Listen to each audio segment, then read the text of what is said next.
Hello दोस्तों, मैं देवेंद्र कुमार आपका महावीर एजुकेशनल पार्ट चैनल पर स्वागत करता हूं।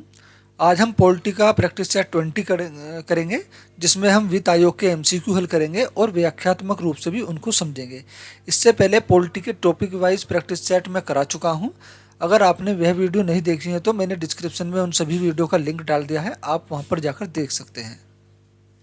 ये सभी प्रैक्टिस सेट आपकी किसी भी प्रतियोगी परीक्षा में जो है काफ़ी हेल्प करेंगे। चलिए पॉलिटी की क्लास को आगे बढ़ाते हुए चलते हैं अपनी क्लास की तरफ। पहला क्वेश्चन है हमारा, वित्त आयोग क्या है? त्रिवार्षिक निकाय, पंचवार्षीय निकाय, वार्षिक निकाय या फिर स्थायी निकाय? सबसे पहले ये जान लीजिए वित्त आयोग का उल्लेख जो है वो कौन से अनुच्छेद में है। वित्त आयोग का जो उल्लेख है वो अनुच्छेद 280 में है। और वित्त आयोग की जो अनुशंसा है वो कौन से अनुच्छेद में है? तो अनुच्छेद 281 में अनुशंसा की गई है वित्त आयोग की। इसमें वित्त आयोग का उल्लेख है। पहला वित्त आयोग की स्थापना कब की गई थी?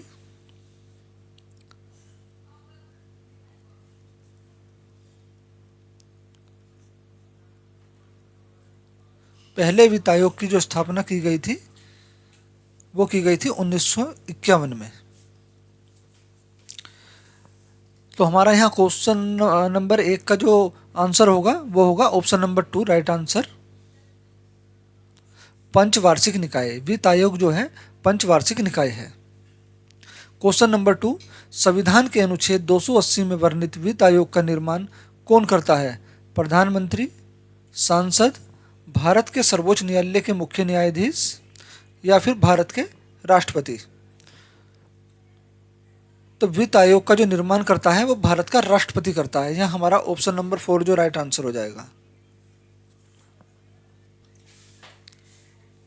क्वेश्चन नंबर 3, भारतीय संविधान के किस अनुच्छेद के अंतर्गत वित्त आयोग का गठन किया जाता है? अनुच्छेद 281, अनुच्छेद 280, अनुच्छेद 289, अनुच्छेद 278। मैंने अभी बताया था वित्त आयोग का जो उल्लेख है, गठन का उल्लेख है वो अनुच्छेद 280 में है। यहाँ हमारा ऑप्शन नंबर 2 राइट आंसर हो जाएगा, अनुच्छेद 280। लेकिन वित्त आयोग की जो अनुशंसा की गई है वो की गई है अनुच्छेद 281 में।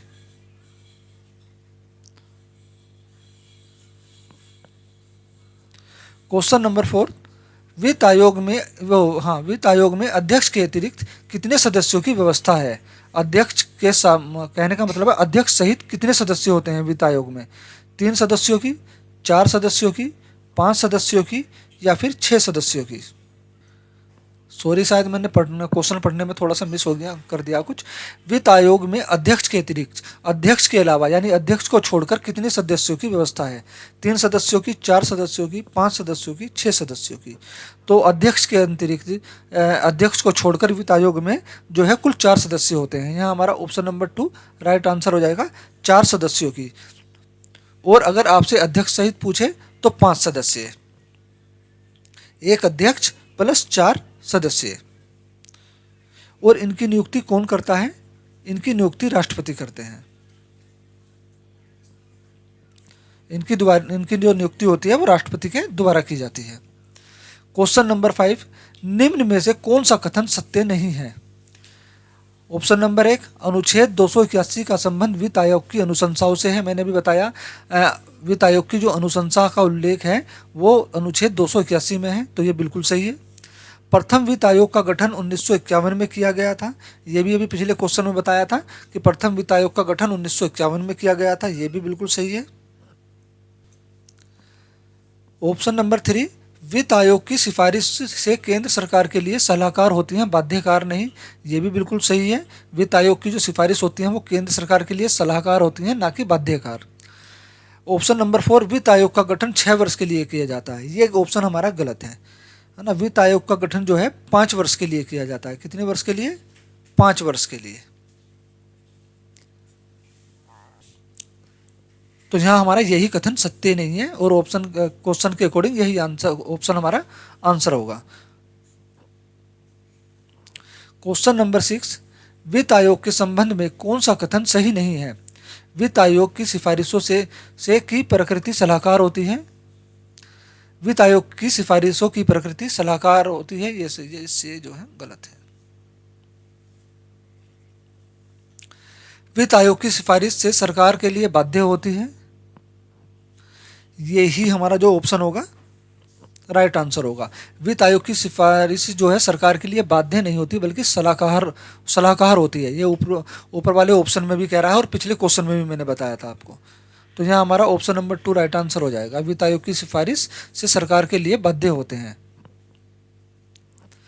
क्वेश्चन नंबर 7, वित्त आयोग का निम्न में से कौन सा कार्य नहीं है?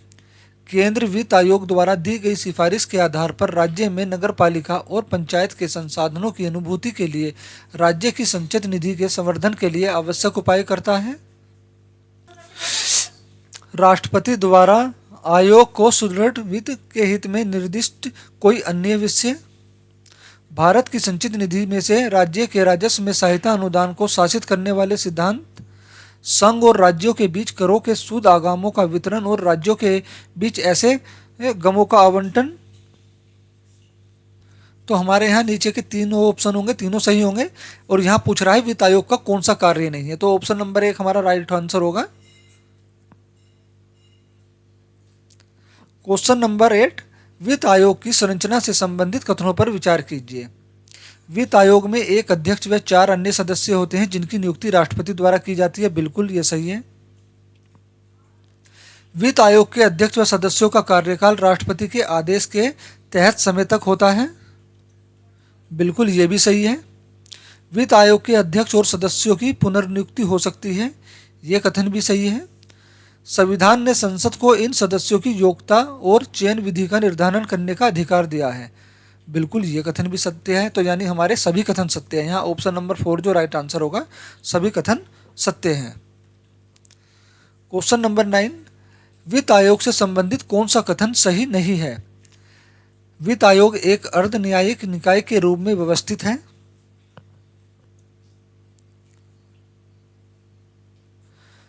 भारत के संविधान के अनुच्छेद 263 के अंतर्गत वित्त आयोग की स्थापना की गई। ये गलत है हमारा ऑप्शन, ठीक है ना, ये गलत है।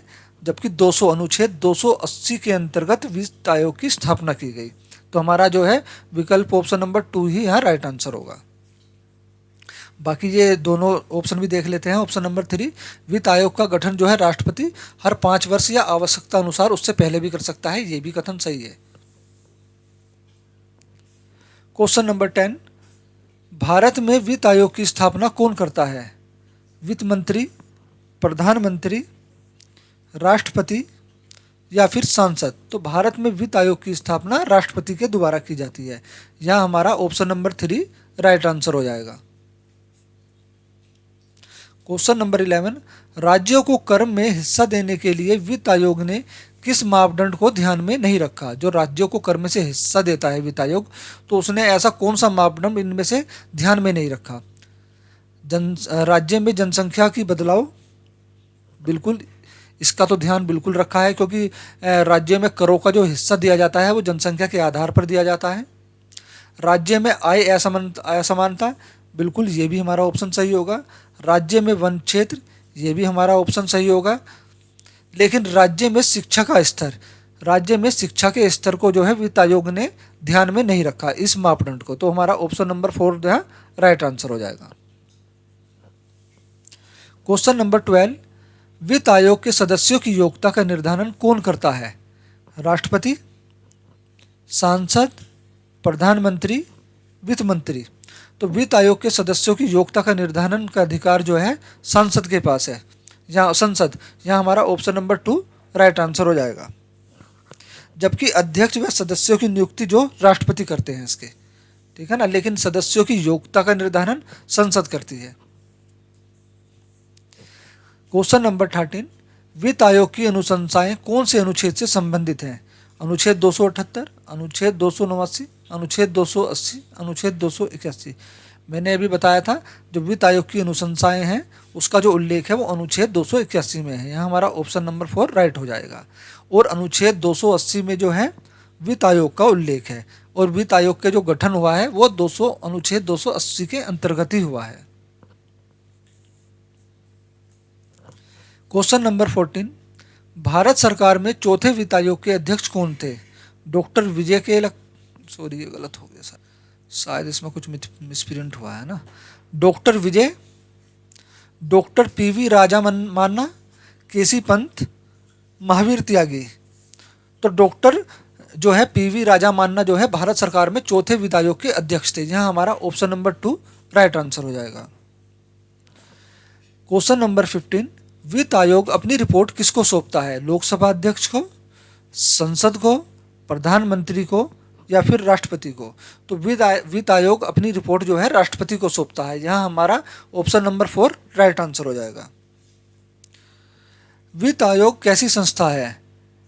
असंवैधानिक संस्था, संवैधानिक संस्था, विधिक संस्था, उपरोक्त में से कोई नहीं। तो वित्त आयोग संवैधानिक संस्था है।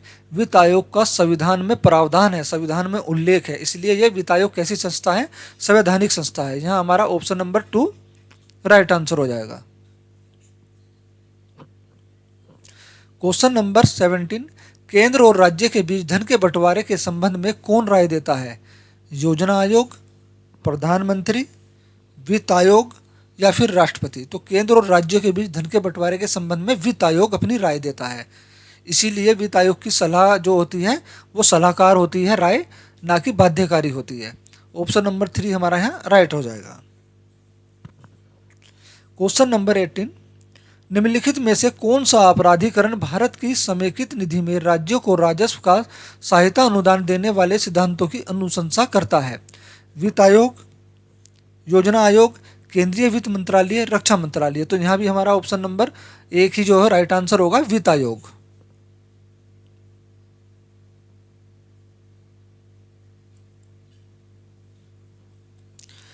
क्वेश्चन नंबर 19, निम्नलिखित में से कौन सा एक वित्त आयोग का कार्य नहीं है? व्यापार कर का विभाजन करना, आयकर का विभाजन करना, उत्पाद शुल्क का विभाजन करना, सहायतार्थ अनुदान करना? तो यहाँ जो वित्त आयोग का कार्य है सहायतार्थ अनुदान करना भी है, उत्पादन या उत्पाद शुल्क का विभाजन करना भी है और आयकर का विभाजन करना भी है। लेकिन व्यापार कर का विभाजन जो है वित्त आयोग का कार्य नहीं है। यहाँ हमारा ऑप्शन नंबर 1 राइट आंसर हो जाएगा। आपसे क्वेश्चन में ये भी पूछ सकता है कि वित्त आयोग का कौन कौन से कार्य वित्त आयोग के हैं? तो आयकर का विभाजन, उत्पाद शुल्क का विभाजन, सहायतार्थ अनुदान, ये सब जो है वित्त आयोग के कार्य हैं। क्वेश्चन नंबर 20, भारत में राष्ट्रपति को विशिष्ट केंद्र राज्य राजकोषीय संबंधों के बारे में सुझाव किसके द्वारा दिया जाता है? उपराष्ट्रपति के द्वारा, लोकसभा के द्वारा, वित्त आयोग के द्वारा या फिर योजना आयोग के द्वारा? तो यहाँ भी हमारा जो वित्त आयोग के द्वारा ही राष्ट्रपति को जो है सुझाव दिया जाता है। यहाँ हमारा ऑप्शन नंबर 3 राइट आंसर हो जाएगा। क्वेश्चन नंबर 21, भारत में संघीय वित्त संबंध रखता है राज्यों के बीच वित्त से, राज्य एवं केंद्रों के बीच वित्त से, केंद्र एवं स्वशासित सरकारों के बीच वित्त से या फिर उपरोक्त सभी से? तो राज्य एवं केंद्रों के बीच वित्त से। यहाँ हमारा ऑप्शन नंबर 2 राइट आंसर हो जाएगा। भारत में संघीय वित्त जो है राज्य एवं केंद्रों के बीच वित्त से संबंध रखता है। क्वेश्चन नंबर 22, केंद्र एवं राज्यों के मध्य वित्तीय विवादों के निपटारे हेतु मुख्य एजेंसी है?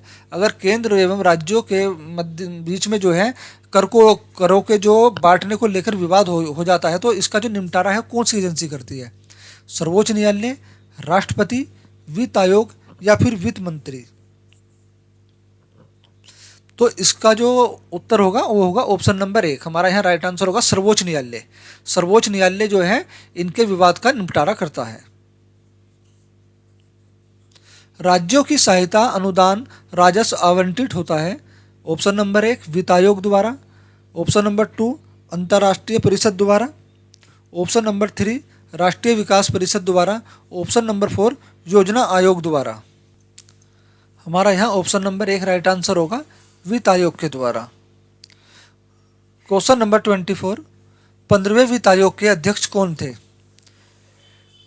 DT Lakdawala, doctor C Rangarajan, Shri NK Singh, YV Reddy? तो 15वें वित्त आयोग के अध्यक्ष जो थे वो थे श्री NK सिंह। यहाँ हमारा ऑप्शन नंबर 3 राइट आंसर हो जाएगा, Shri NK Singh. Question number 25, प्रथम वित्त आयोग के अध्यक्ष कौन थे? केसी नियोगी, एनकेपी साल्वे, केसी पंत या फिर के सथानम। तो केसी नियोगी, यहाँ हमारा ऑप्शन नंबर 1 राइट आंसर होगा। केसी नियोगी प्रथम वित्त आयोग के अध्यक्ष थे। क्वेश्चन नंबर 26, वित्त आयोग किस निधि से राज्यों को राजस्व प्रदान करता है? आकस्मिक निधि से, राज्य की निधि से, संचित निधि से या फिर इनमें से कोई नहीं। तो वित्त आयोग जो है संचित निधि से राज्यों को राजस्व प्रदान करता है। यहाँ हमारा ऑप्शन नंबर 3 राइट आंसर होगा। क्वेश्चन नंबर 27, संघ व राज्यों के बीच करों के बीच विभाजन संबंधी प्रावधानों को राष्ट्रीय आपातकाल के द्वारा निलंबित किया जा सकता है, वित्तीय आपातकाल के दौरान निलंबित किया जा सकता है, किसी भी परिस्थिति में निलंबित नहीं किया जा सकता या फिर इनमें से कोई नहीं। तो संघ व राज्यों के बीच करों के बीच विभाजन संबंधी प्रावधानों को राष्ट्रीय आपातकाल के द्वारा निलंबित किया जा सकता है। हमारा ऑप्शन नंबर 1 यहाँ राइट आंसर होगा। क्वेश्चन नंबर 28, राज्य वित्त आयोग का गठन कौन करता है? मुख्यमंत्री, राष्ट्रपति, राज्यपाल, प्रधानमंत्री। तो ध्यान रखना, ये क्वेश्चन में पूछ जा रहा है, ये पूछ रहा है राज्य वित्त आयोग का गठन। ठीक है, ये केंद्र वित्त आयोग का गठन की बात नहीं हो रही है, यहाँ भारत के वित्त आयोग के गठन की बात नहीं हो रही है, ये हो रही है राज्य वित्त आयोग के गठन की बात। अगर आपसे वित्त आयोग या केंद्र वित्त आयोग के गठन को बारे में पूछता है तो उसका जो गठन करता है वो राष्ट्रपति करता है, लेकिन राज्य वित्त आयोग का गठन कौन करता है? राज्य वित्त आयोग का गठन राज्यपाल करता है। यहाँ हमारा ऑप्शन नंबर 3 राइट आंसर हो जाएगा। क्वेश्चन नंबर 29, राज्य वित्त आयोग के अध्यक्ष की नियुक्ति कौन करता है? राज्य वित्त आयोग की पूछ रहा है, ना कि वित्त आयोग के अध्यक्ष की। राज्य वित्त आयोग के अध्यक्ष की नियुक्ति कौन करता है? विधानसभा अध्यक्ष, राज्यपाल, राष्ट्रपति, मुख्यमंत्री। तो यहाँ भी हमारा ऑप्शन नंबर 2 जो राइट आंसर होगा राज्यपाल। राज्य वित्त आयोग के अध्यक्ष की नियुक्ति राज्यपाल करता है, जबकि वित्त आयोग के अध्यक्ष की नियुक्ति राष्ट्रपति करते हैं। क्वेश्चन नंबर 30, संविधान के किस भाग में वित्त आयोग के बारे में बताया गया है? ऑप्शन नंबर 1 भाग 4, ऑप्शन नंबर 2 भाग 8, ऑप्शन नंबर 3 भाग 12, ऑप्शन नंबर 4 भाग 16। तो ऑप्शन नंबर 3 भाग 12 हमारा यहाँ राइट आंसर होगा। भाग 12 में जो है वित्त आयोग के बारे में बताया गया है, या वित्त आयोग का प्रावधान भाग 12 में है संविधान के। क्वेश्चन नंबर 31, 14वें वित्त आयोग ने राज्यों को कर में हिस्सा देने के लिए किस वर्ष की जनसंख्या को आधार माना था? 1951 की, 1971 की, 1991 की या फिर इनमें से कोई नहीं। तो हमारा यहाँ जो होगा ऑप्शन नंबर 2 राइट आंसर हो जाएगा। 1971 की जनसंख्या को आधार माना था। क्वेश्चन नंबर 32, निम्नलिखित में से भारतीय संविधान के किस अनुच्छेद का उपयोग अभी तक नहीं किया गया है? भारतीय संविधान के किस अनुच्छेद का उपयोग अभी तक नहीं किया गया है? अनुच्छेद 352, अनुच्छेद 356, अनुच्छेद 360, अनुच्छेद 362। देखो यहाँ जो अनुच्छेद 360 का उपयोग जो है अभी तक नहीं किया गया है। हमारा ऑप्शन नंबर 3 राइट आंसर होगा अनुच्छेद 360। अनुच्छेद 360 में जो है वित्तीय आपात का उल्लेख है। किसका उल्लेख है? वित्तीय आपात का उल्लेख है। और भारत में अभी तक एक बार भी वित्तीय आपात नहीं लगा है। तो इसके अकॉर्डिंग जो है भारत संविधान के अनुच्छेद 360 का उपयोग अभी तक नहीं किया गया है। क्वेश्चन नंबर 33, भारत में वित्तीय आपातकाल की घोषणा आज तक कितनी बार की जा चुकी है? मैंने अभी बताया वित्तीय आपातकाल भारत में एक बार भी नहीं लगा है, तो यानी कभी नहीं। ऑप्शन नंबर 4 हमारा यहाँ राइट आंसर हो जाएगा।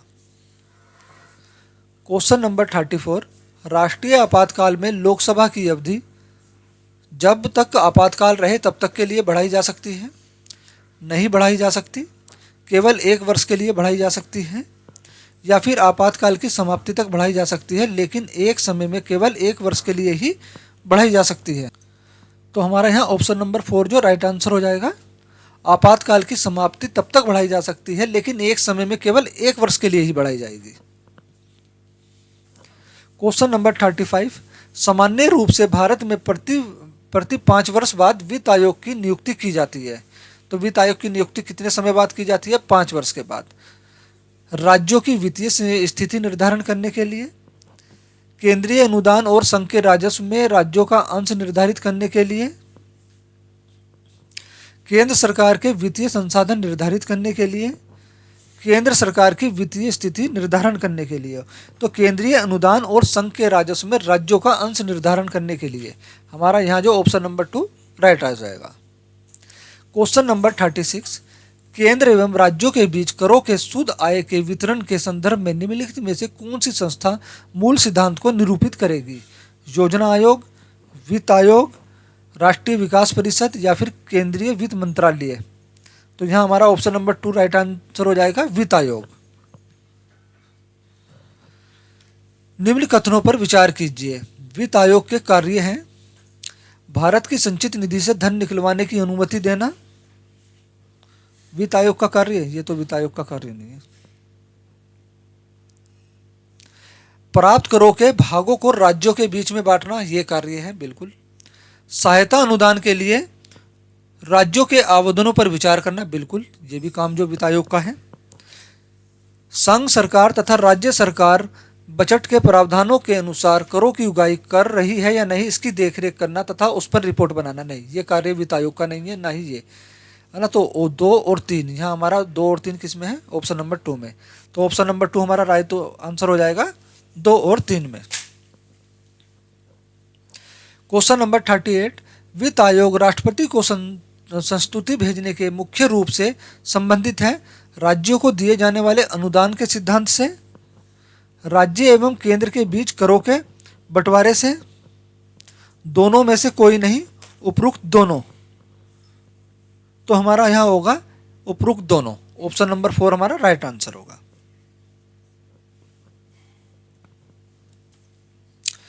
क्वेश्चन नंबर 39, भारत के वित्त आयोग के संदर्भ में निम्नलिखित में से कौन सा एक कथन सही है? वह अवसंरचना विकास हेतु विदेशी पूंजी अंतर्प्रवाह प्रोत्साहित करता है। ये पूछ रहा है कौन सा कथन सही है, तो ये तो सही नहीं है। वह सार्वजनिक क्षेत्र के प्रतिष्ठानों में समुचित वित्त वितरण को सुगम बनाता है, ये भी नहीं है। यह वित्तीय प्रशासन में पारदर्शिता सुनिश्चित करता है, ये भी नहीं है। तो उपरोक्त में से कोई भी कार्य वित्त आयोग का नहीं है। हमारा ऑप्शन नंबर 4 यहाँ राइट आंसर हो जाता है। क्वेश्चन नंबर 40, संघ एवं राज्यों के बीच करों के विभाजन संबंधी प्रावधानों को वित्तीय आपात के समय निलंबित किया जा सकता है। राष्ट्रीय आपात के समय निलंबित किया जा सकता है, किसी भी परिस्थिति में निलंबित नहीं किया जा सकता, मात्र राज्यों की विधायकों के बहुमत की सहमति से ही निलंबित किया जा सकता है। तो संघ एवं राज्यों के बीच करों के विभाजन संबंधी प्रावधानों को जो है राष्ट्रीय आपात के समय निलंबित किया जा सकता है। राष्ट्रीय आपात के, वित्तीय आपात के नहीं, राष्ट्रीय आपात के समय निलंबित किया जा सकता है। तो हमारा जो होगा यहाँ ऑप्शन नंबर 2 राइट आंसर होगा। क्वेश्चन नंबर 41, निम्नलिखित में से कौन वित्त आयोग द्वारा की गई प्रत्येक सिफारिश को संसद के प्रत्येक सदन के समक्ष रखवाता है? भारत का राष्ट्रपति, लोकसभा अध्यक्ष, भारत का प्रधानमंत्री या भारत का उपराष्ट्रपति? तो ये कार्य जो है भारत के राष्ट्रपति द्वारा होता है। यहाँ हमारा ऑप्शन नंबर 1 राइट आंसर होगा, भारत का राष्ट्रपति। क्वेश्चन नंबर 42, राज्य वित्त आयोग के संबंध में निम्नलिखित कथनों में से कौन सा सही है? यह एक अनौपचारिक संस्था है, यह एक प्रशासनिक संस्था है, यह एक संवैधानिक संस्था है, या उपरोक्त में से कोई नहीं। देखो, राज्य वित्त आयोग के संबंध में राज्य वित्त आयोग क्या है? अनौपचारिक संस्था नहीं, अनौपचारिक संस्था भी नहीं है और प्रशासनिक संस्था भी नहीं है, ये एक संवैधानिक संस्था है। संवैधानिक का मतलब होता है कि इस संस्था का या इसके बारे में हमारे संविधान में प्रावधान है, उसका उल्लेख है, उसके जो नियम है, शर्तें हैं, उसकी नियुक्ति और संबंधित सभी कार्यों का जो उल्लेख हमारे संविधान में है, वो होती है संवैधानिक संस्था। तो यहाँ हमारा ऑप्शन नंबर 3 जो होगा राइट आंसर हो जाएगा, यह एक संवैधानिक संस्था है।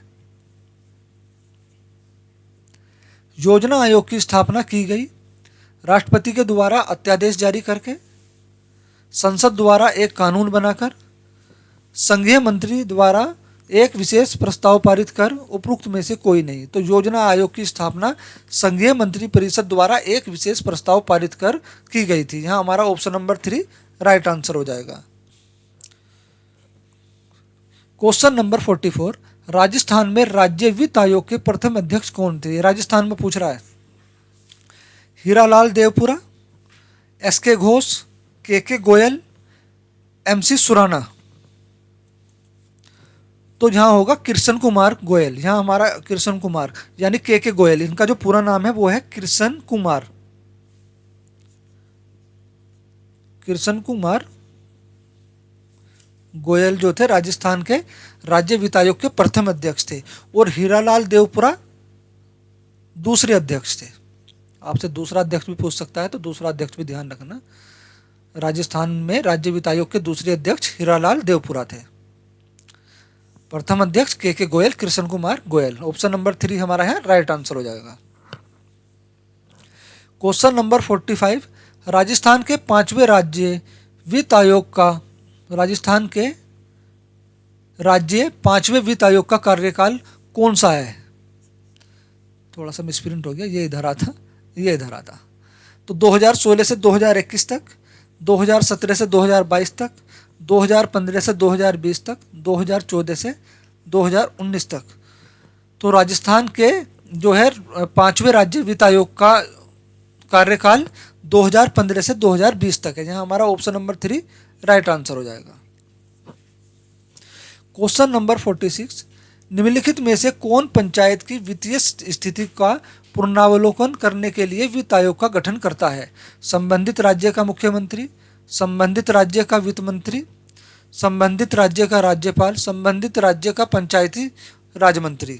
तो यहाँ होगा हमारा ऑप्शन नंबर 3 राइट आंसर हो जाएगा, संबंधित राज्य का राज्यपाल। क्वेश्चन नंबर 47, निम्नलिखित में से कौन राज्य सरकार द्वारा स्थानीय शासन के बीच राजस्व बंटवारे के लिए उत्तरदायी है? अगर आपको हमारी वीडियो पसंद आ रही है तो प्लीज़ लाइक, शेयर, सब्सक्राइब जरूर करें, और साथ में बेल आइकन भी दबा लें ताकि हमारी सभी वीडियो के नोटिफिकेशन आपको मिलते रहें। ऑप्शन नंबर 1 मुख्यमंत्री, ऑप्शन नंबर 2 राज्य वित्त आयोग, ऑप्शन नंबर 3 केंद्रीय वित्त आयोग, ऑप्शन नंबर 4 राज्यपाल। तो राज्य सरकार और स्थानीय शासन के बीच जो राजस्व का बंटवारा करते हैं वो करते हैं राज्यपाल राज्यपाल नहीं, राज्य वित्त आयोग। यहाँ हमारा ऑप्शन नंबर 2 राइट आंसर हो जाएगा, राज्य वित्त आयोग। और स्थानीय शासन का मतलब होता है पंचायत और नगर पालिका।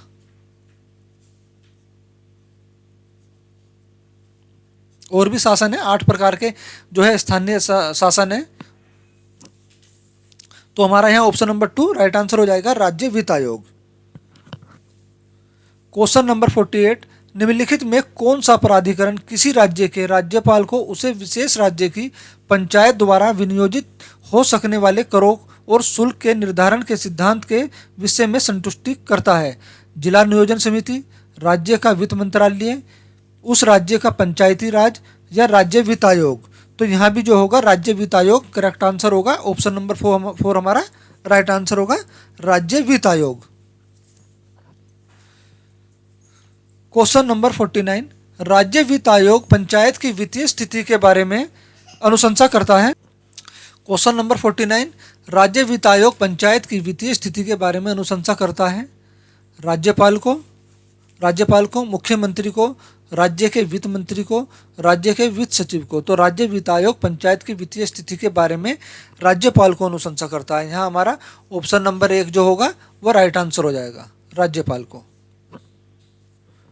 क्वेश्चन नंबर 50, राज्य वित्त आयोग में अध्यक्ष व सदस्यों को कौन हटा सकता है? यह राज्य वित्त आयोग की बात हो रही है ना। राज्य वित्त आयोग में अध्यक्ष व सदस्यों को कौन हटा सकता है? उच्च न्यायालय की अनुशंसा पर राज्यपाल, राष्ट्रपति की अनुशंसा पर राज्यपाल, राज्य के वित्त मंत्री की अनुशंसा पर राज्यपाल, राज्य मंत्रिपरिषद की अनुशंसा पर राज्यपाल। यहाँ हमारा ऑप्शन नंबर 4 राइट आंसर हो जाएगा, राज्य मंत्रिपरिषद की अनुशंसा पर राज्यपाल। राज्यपाल जो है वित्त आयोग में अध्यक्ष व सदस्यों को हटा सकता है। हमारा जो है प्रैक्टिस सेट 20 वित्त आयोग की जो 50 MCQ की सीरीज थी, ये यहीं पर समाप्त होती है। अगर वीडियो आपको पसंद आ रही है तो प्लीज़ वीडियो को सब्सक्राइब, लाइक, शेयर जरूर करें।